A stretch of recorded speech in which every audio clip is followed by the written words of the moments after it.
Hello again, and thank you for joining us. I'm joined here by Jack Cole-Reevy, who's our senior analyst here at Barclay Pearce. My name is James Whelan, Managing Director of Barclay Pearce Capital's Wealth Management Team. One for Ange today. Now, Jack, plenty going on in the bond market, and your note yesterday that went out. She's an interesting thing that's going on. What do you want to walk us through it? Well, we're all bond experts now.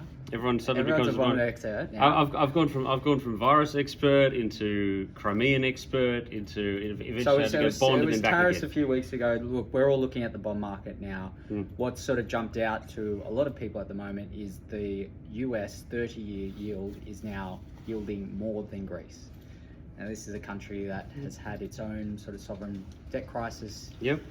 So, I think that's an interesting sort of starting point. Look, there are a lot of differences between Greece and the US. The US mainly being the reserve currency. They can print as much money as they want. It'll cause a whole bunch of inflation, but they can do it. So there's no problems. There's no risk of default of the US. No, that's what a lot of people get wrong with the US. That they say it's completely incorrect. They can print their way out of it, but they can't. They could, but I think they'd rather take the inflation than the the lack of credibility that they're going to have if they default on anything. Yeah. But so never forget that. What's becoming important is they keep Trump. This is all around Trump's big beautiful bill, which is projecting about a $2.5 trillion deficit for that budget because there's a lot of front-loaded spending and then the cuts sort of come in the back end, which is always the case, and the cuts never come. Cuts never come. It's just, and so the bond market's revolting. They're demanding high yields on their money. Yep. And we're seeing that sort of play out. So whilst we've seen that Moody's downgraded the US from the top rating, that doesn't mean anything. You think that doesn't mean anything? No. I think that was sort of another thing that came. Well, I think that's a lot to do with what is going on. Myself. Look, and I think that the US market did not react immediately, which I think that probably Moody's was a little bit surprised about. Not that they were trying to move the market, but I think that they thought that a lot of people thought that it would have done. Potentially, I don't know. I think that there's probably a little bit of credit to be given to what's happening in the bond market, to what Moody's have done with regards to the downgrading of rating. There's three major rating agencies. Two had downgraded the US long ago. Yep. The first ones that did it about 2010 or 2011. I can't remember which one. They were the only ones who got fined and given all sorts of sanctions in the wake of the GFC around giving AAA status to bonds and things like that. So, that is obvious retribution, and that's why the other rating agencies sort of held off. So Moody's cutting it's just a long time coming. They're the last ones to the party. That did not move the market. What's moving the market is this bill. Okay, and obviously because Trump came in and he promised it. He was promised he was going to balance the budget, and they were going to grow their way out of their debt position. That's not the case. No, and they definitely can't do it with 10% tariffs across the board with every country in the world. No, that's I mean, he's back to the tariffs were meant to be a form of income.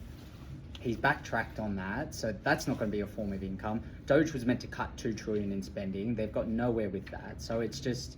Trump made all these promises around balancing the budget. It's more par for the course. Look, in the short term, government spending is stimulatory, so I think it would be good for US stocks and things like that. But there all comes a time when. The rooster crows and it all sort of comes to an end. So John Maynard I don't think that's anytime soon, but...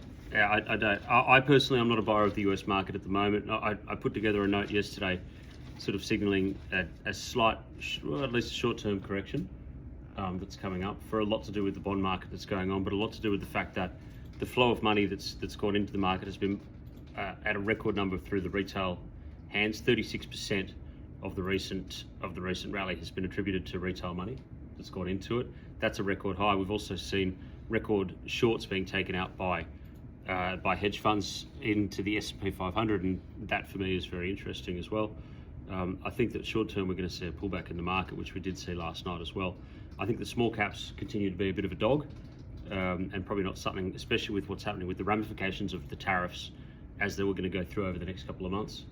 I keep on saying, have a look at July 4th sales in the US, empty shelves coming up, empty shelves already. People have not been able to stock up for the next couple of months through the summertime. And I think that you're going to see a decline in physical spending from the consumer of the US consumer, which is a big part of US GDP.